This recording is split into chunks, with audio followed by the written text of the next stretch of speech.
Hello, स्वागत है आप सभी का एक बार फिर से। जैसा कि झारखंड पॉलिटेक्निक का एग्जाम हो चुका है और उसका जो आंसर की है उसको लेकर के आया हूं। और इससे पहले 50 क्वेश्चन फिजिक्स का उसका आंसर की ऑलरेडी प्रोवाइड किया जा चुका है। अगर नहीं देखे होंगे तो वीडियो को आप लोग जाके देख सकते हैं और चैनल पर। तो आज जो है हम लोग बात करेंगे मैथमेटिक्स का जो 50 क्वेश्चन पूछा गया था और उसका आंसर की पर डिस्कस करेंगे। तो अगर आप जो है कौन कौन क्वेश्चन आप लगाए हैं उसको आप लोग मिला सकते हैं कि कितना आपका मार्क आ रहा है मैथ में। तो चलिए वीडियो को स्टार्ट करते हैं।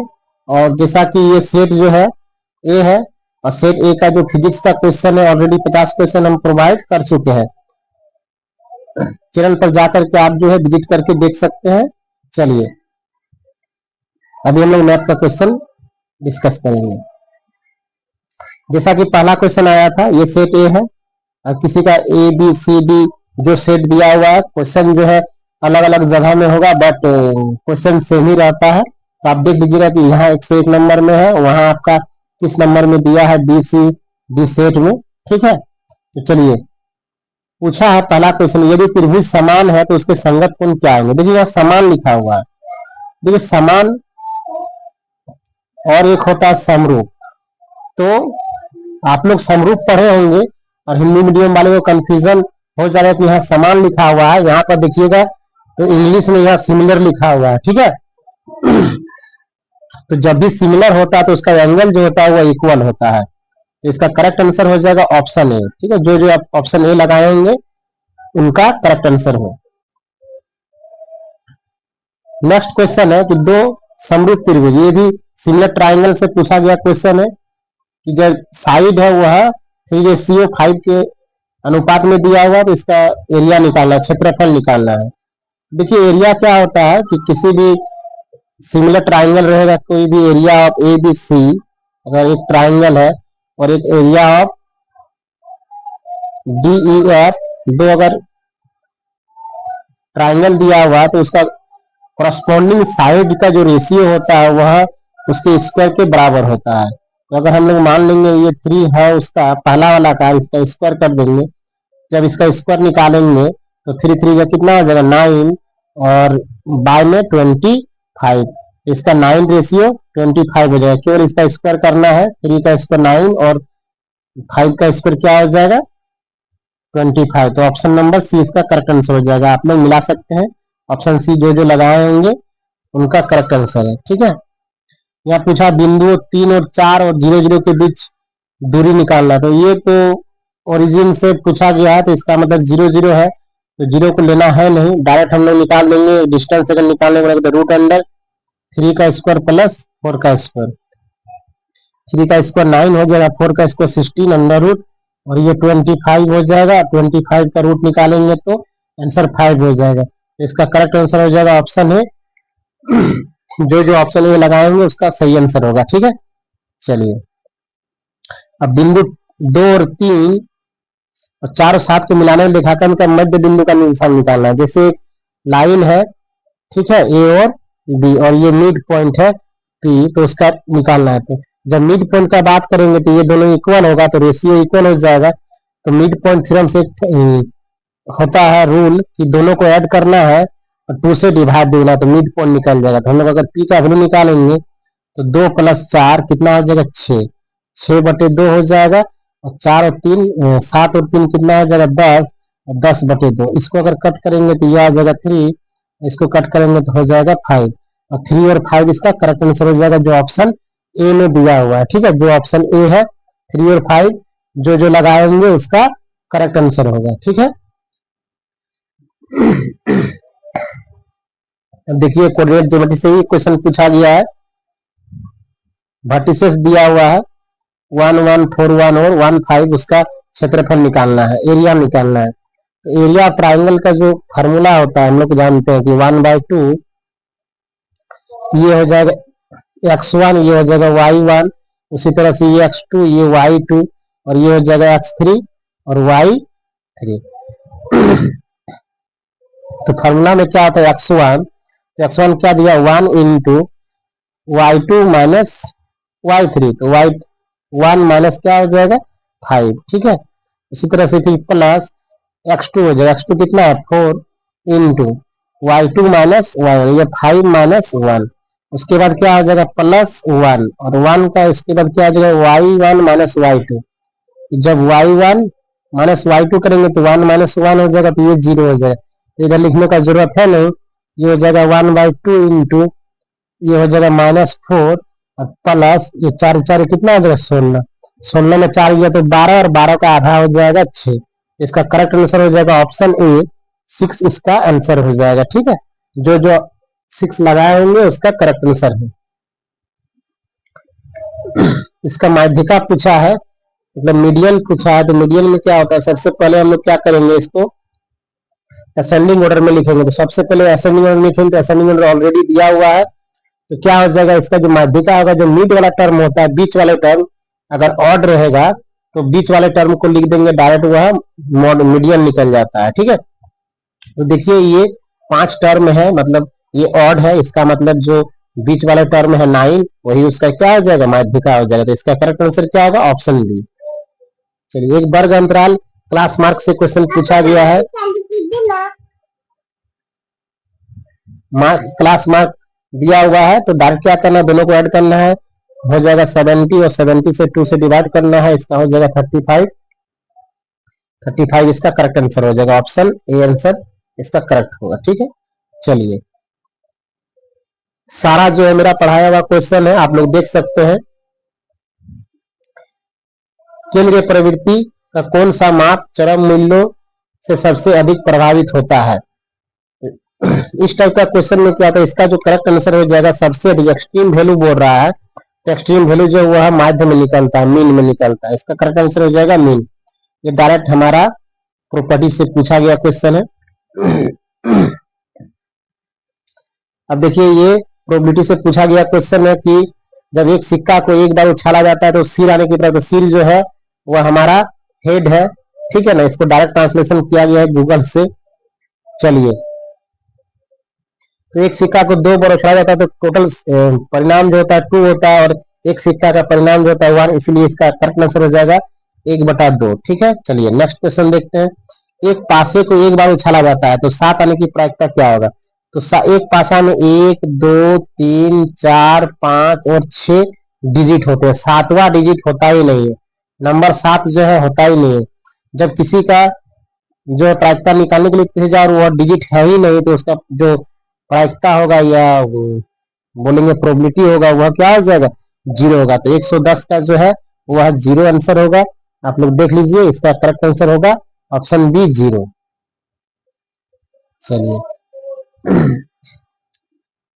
63 और 117 का महत्तम समावर्तक निकालने बोल रहा है HCF। देखिए इंग्लिश में देख लीजिएगा, दिक्कत होगा मॉस में किसी को दिक्कत है तो यह HCF निकालने के लिए पूछा गया है।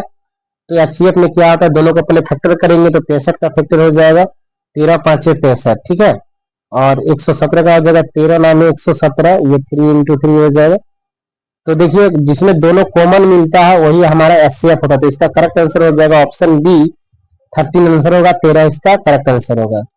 अभी बहुत आसान क्वेश्चन पूछा कि √2 क्या है, तो √2 हम लोग जानते हैं कि एक अपरिमेय संख्या, ऑप्शन सी इसका करेक्ट आंसर हो जाएगा, इरेशनल नंबर है। चलिए नेक्स्ट क्वेश्चन देखते हैं। देखिए ये सब क्वेश्चन सारा जो है बताया हुआ क्वेश्चन है क्लास में कि निम्न में से कौन बहुपद है, पोलिनोमियल कौन है, ठीक है। तो पोलिनोमियल से क्वेश्चन डायरेक्ट पूछा गया है, और देखिए ऑप्शन भी दिया हुआ है। तो पोलिनोमियल क्या होता है, जिसका जो पावर होता है वेरिएबल का, उसका जो पावर होता है नेचुरल नंबर होना चाहिए, ठीक है। तो इसमें देखिए केवल बी में नेचुरल नंबर है, बाकी में यहाँ रूट लगा हुआ है, यह बाय में है, ऊपर जाएगा तो माइनस हो जाएगा, यह मॉड लगा हुआ है, तो ये सब सारा क्या होगा बहुपद नहीं होगा, केवल ऑप्शन बी जो है वह बहुपद होगा, जो बी लगाए होंगे उसका करेक्ट आंसर होगा। चलिए नेक्स्ट क्वेश्चन देख लेते हैं। देखिए बहुत आसान क्वेश्चन पूछा गया मैथमेटिक्स में। एक फंक्शन है x² + 5x + 6 के शून्यांकों की संख्या ज्ञात कीजिए, तो नंबर ऑफ जीरोज याद कीजिए, जो बता रहे थे कि जिसका पावर जितना रहेगा मैक्सिमम पावर उतना जो है उसका जीरोज निकलेगा या रूट्स निकलेगा, ठीक है। इसका मैक्सिमम पावर कितना है 2 है, इसका मतलब इसका जो करेक्ट आंसर हो जाएगा 2, इसका जो जीरोज है नंबर ऑफ जीरोज ये 2 निकलेगा, ठीक है। चलिए नेक्स्ट क्वेश्चन देख लेते हैं। ये भी एक एलसीएम एचसीएफ से क्वेश्चन आया है। देखिए ये सब क्वेश्चन बताया है क्लास में, इस टाइप का क्वेश्चन। दो संख्याओं का जो एचसीएफ है वो 18 है, तो हम लोग जानते हैं कि HCF into LCM equal to A into B होता है। ये फॉर्मूला होता है। अब एचसीएफ दिया हुआ 18 और एलसीएम दिया है 270, और हमको निकालना एक संख्या दिया है, तो यहाँ आ जाएगा 90 और इक्वल टू बी हो जाएगा। अगर कट करेंगे तो एक जीरो कट जाएगा, 9×27, 18 कितना हो जाएगा 54, 18×54 जो है ऑप्शन ए हो जाएगा इसका करेक्ट आंसर। जो जो ए लगाए होंगे इस क्वेश्चन में 54 आंसर हो जाएगा, ठीक है, उसका सही आंसर होगा। देखिए वृत्त जब पढ़ाए थे सारा डिटेल में बताए थे, वो सब क्वेश्चन पूछा गया है।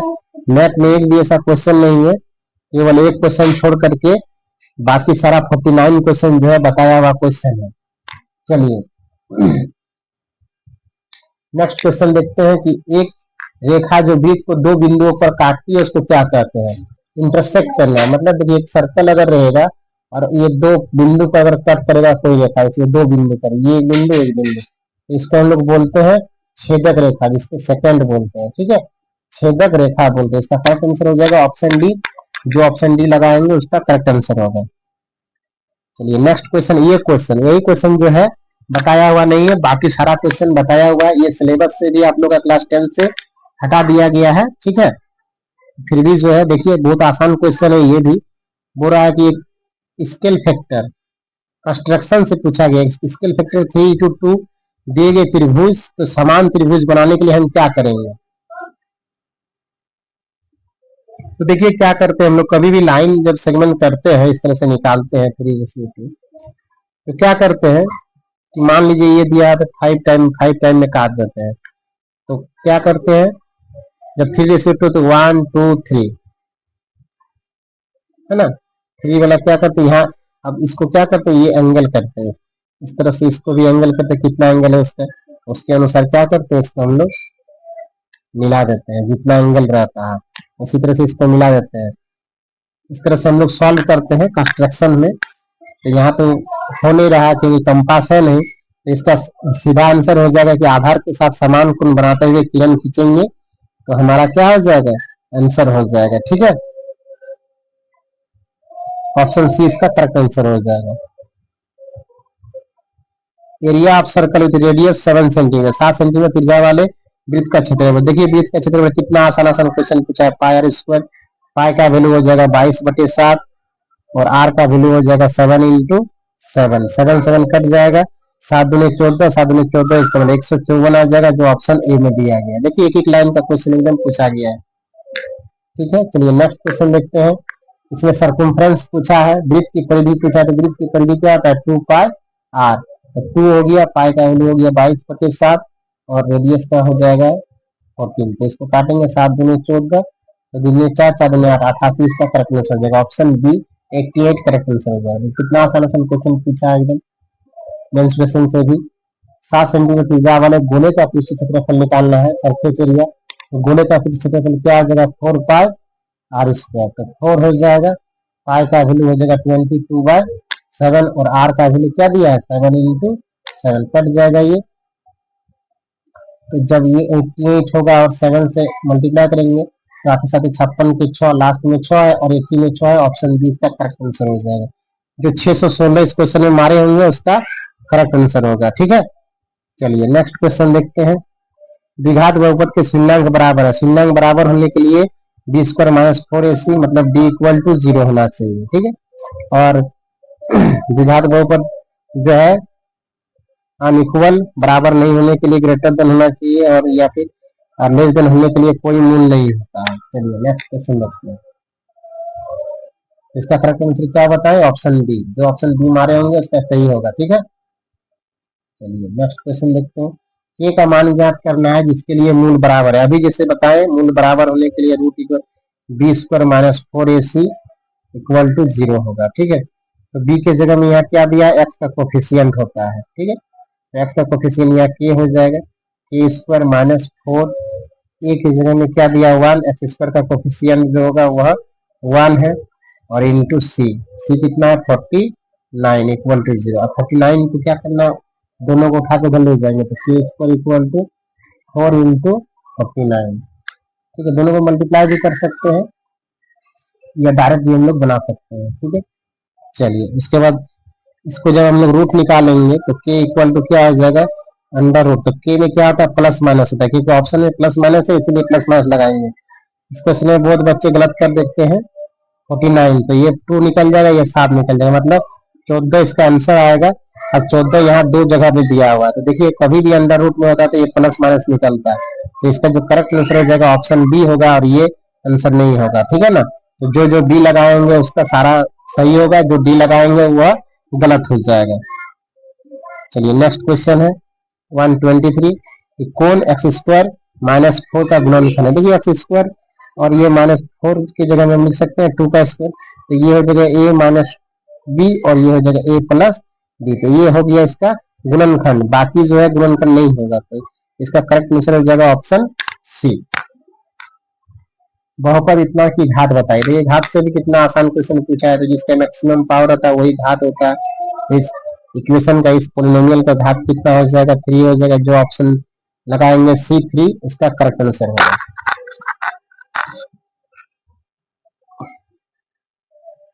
असंगत समीकरणों के युग्म का ग्राफिकल रिप्रेजेंटेशन क्या होगा। ये भी लीनियर इक्वेशन इन 2 वेरिएबल से बताए थे। इस टाइप के क्वेश्चन बहुत सारे सॉल्व भी किए थे। तो देखिए कभी भी रिप्रेजेंट होगा इनकंसिस्टेंट, तो इनकंसिस्टेंट एक कंसिस्टेंट में होता है कोई जब इंटरसेक्ट करता है एक लाइन पर, और ये जब समपाती होता है, ठीक है, कोइंसिडेंट होता है तब कंसिस्टेंट होता है। और इनकंसिस्टेंट में कोई इसका हल नहीं निकलता है, दैट मीन्स ये दोनों क्या होता है, पैरेलल होता है। तो इसका करेक्ट आंसर क्या हो जाएगा, समांतर रेखाएं होगा, ठीक है।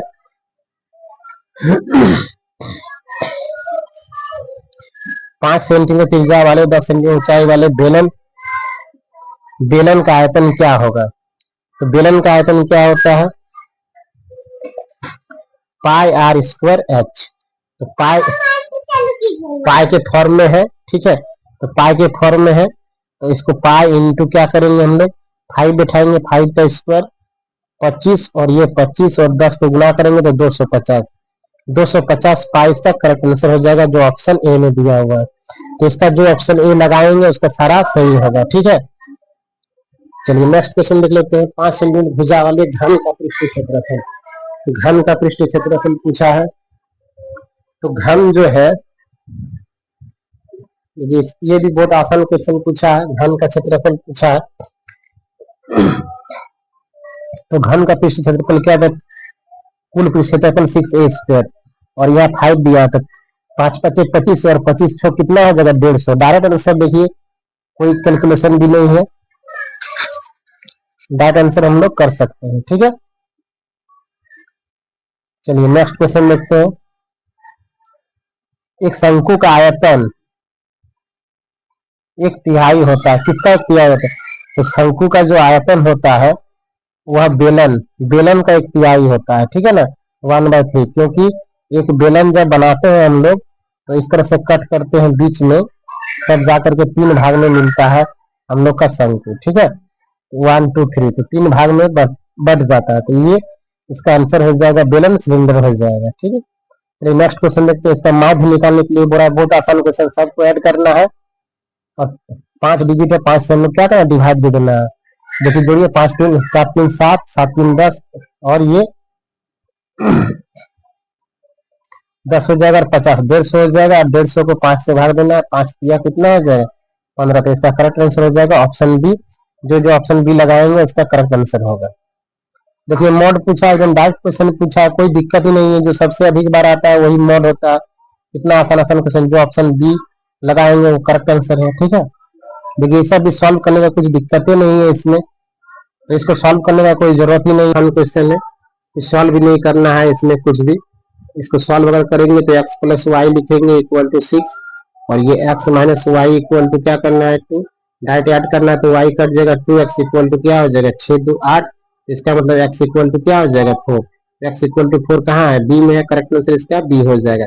या फिर डायरेक्ट हम लोग कर सकते हैं कि दोनों को माइनस क्या करेंगे कि 2 आएगा, तो 4 में 2 गया तो 2 आएगा, बाकी किसी में जो है 2 नहीं आएगा। इस तरह से हम लोग डायरेक्ट भी कर सकते हैं। चलिए नेक्स्ट क्वेश्चन देखते हैं। रैखिक समीकरणों की एक जोड़ी का अद्वितीय हल क्या होगा। देखिए ये भी आसान क्वेश्चन है। यूनिक सोल्यूशन पूछा है। यूनिक सोल्यूशन में क्या होता है, इंटरसेक्टिंग एट ए पॉइंट पर होता है, या ठीक है इंटरसेक्टिंग लाइन होता है या एट ए पॉइंट पर होता है। तो इसका करेक्ट आंसर हो जाएगा ऑप्शन बी। जो ऑप्शन बी मारे हैं रेखाएं प्रतिच्छेद करती है वो उसका करेक्ट आंसर हो जाएगा। ठीक है, चलिए नेक्स्ट क्वेश्चन देखते हैं। देखिए मूल निकालने के लिए पूछा है, तो इसमें भी क्या करेंगे, देखिए जिसमें दोनों कॉमन है, कॉमन क्या है इसमें वन और वन है, तो वन इसमें पुट करके देख लीजिए अगर नहीं आ रहा है तो वन पुट करेंगे तो यह वन का स्क्वायर हो जाएगा, फिर -5 इंटू वन हो जाएगा और +6 हो जाएगा। देखिए जीरो आ रहा है क्या, तो 6 और एक साथ, साथ में 5 गया तो जीरो, जीरो नहीं आ रहा है, इसका मतलब ये भी ऑप्शन और ये भी ऑप्शन हमारा कैंसिल आउट हो जाएगा। ठीक है, बचा ये दो गो, तो देखिए दोनों में एक माइनस और एक प्लस है, दोनों में से कोई भी एक पुट कर दीजिए, जिसमें आएगा वही करेक्ट आंसर हो जाएगा। ठीक है, तो चलिए प्लस वाला करते हैं, माइनस वाला तो प्लस वाला ही करते हैं। तो हम लोग क्या करते हैं, 2 पुट कर लेते हैं, तो 2 का स्क्वायर क्या हो जाएगा 4, और ये माइनस 5 दूने कितना हो जाएगा 10, और ये +6 हो जाएगा, तो 6 और 4 10, 10 में 10 गया तो 0 हो जाएगा। तो ऑप्शन नंबर इसका बी करेक्ट आंसर हो जाएगा, इसको गुणनखंड करने का जरूरत भी नहीं पड़ेगा। ठीक है, चलिए नेक्स्ट क्वेश्चन देख लेते हैं।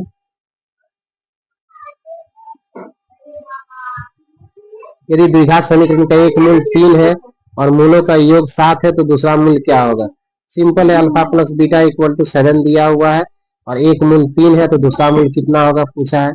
ठीक है, तो ये 3 उधर ले जाएंगे तो ये माइनस हो जाएगा, 7 में 3 गया तो 4 हो जाएगा। ठीक है, तो इसका करेक्ट आंसर हो जाएगा ऑप्शन ए। तो ऑप्शन ए जिसका जिसका जो जो लगाए हैं उसका करेक्ट आंसर होगा। ठीक है, चलिए नेक्स्ट क्वेश्चन देखते हैं। रैखिक समीकरणों की जोड़ी को हल करने के लिए किस विधि का उपयोग नहीं किया जाता है। देखिए रैखिक समीकरण को हमेशा 3 विधि से हल किया जाता है।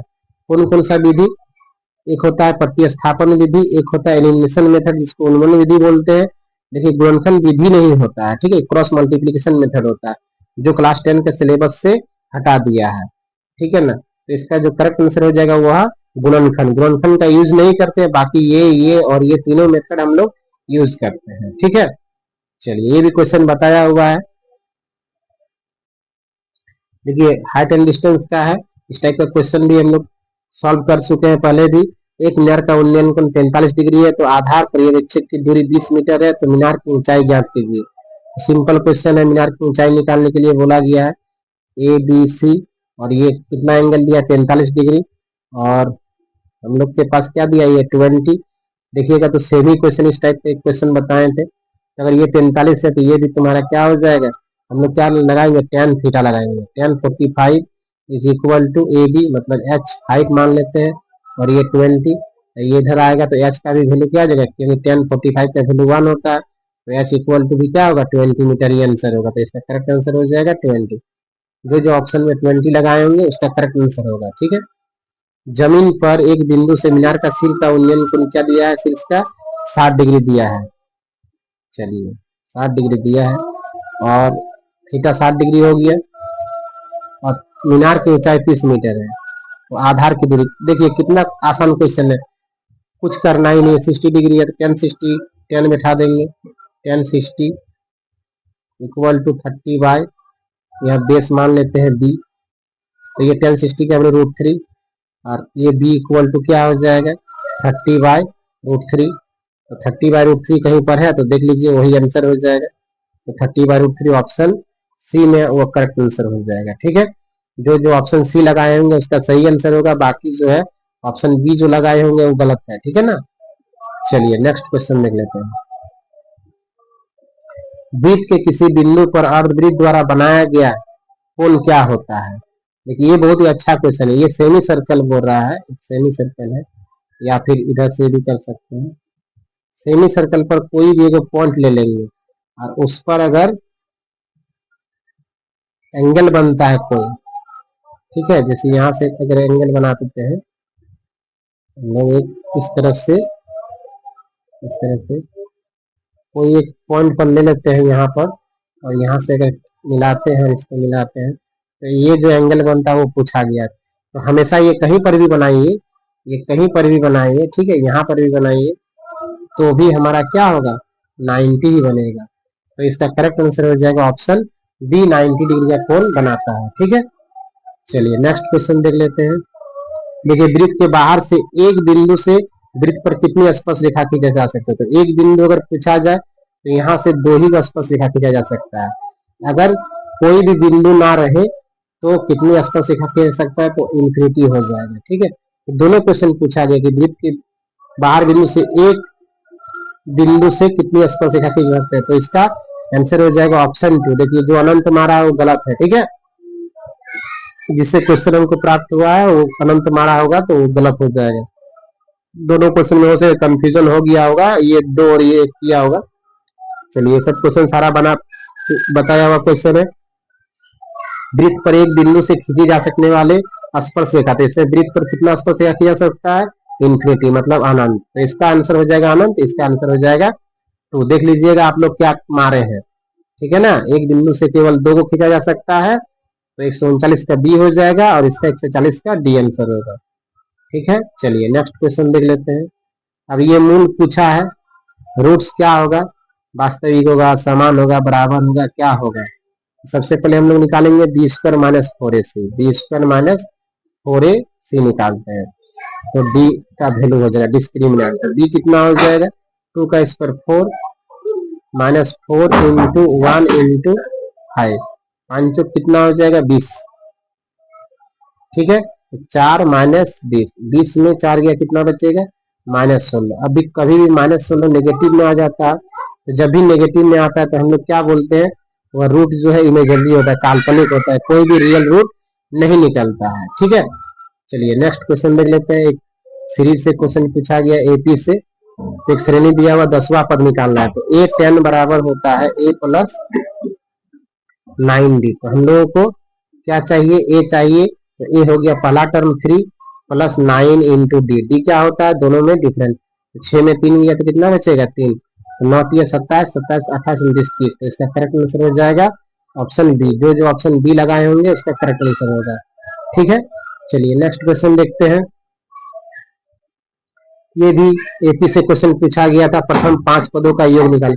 देखिए 4 पद दिया हुआ, एक अगला पद क्या होगा 2 4 6 8, अगला पद 10 होगा। ठीक है, तो डायरेक्ट वैल्यू बोल सकते 10 10 20 और यहाँ 10 30, तो डायरेक्ट 30 आंसर होगा। इसका कुछ फार्मूला का भी यूज करने का जरूरत भी नहीं था इसमें। ठीक है, डायरेक्ट 30 हम लोग आंसर इसका मार सकते हैं, जो ऑप्शन सी मारे होंगे उसका करेक्ट आंसर है। देखिए ये भी कितना आसान है, समांतर श्रेणी का 5वां पद 17 है और 9वां पद 29 है, तो 5वां पद ए 5 इक्वल टू कितना हो जाएगा 17, तो ए प्लस इसका हो जाएगा 4, डी इक्वल टू 17 हो गया।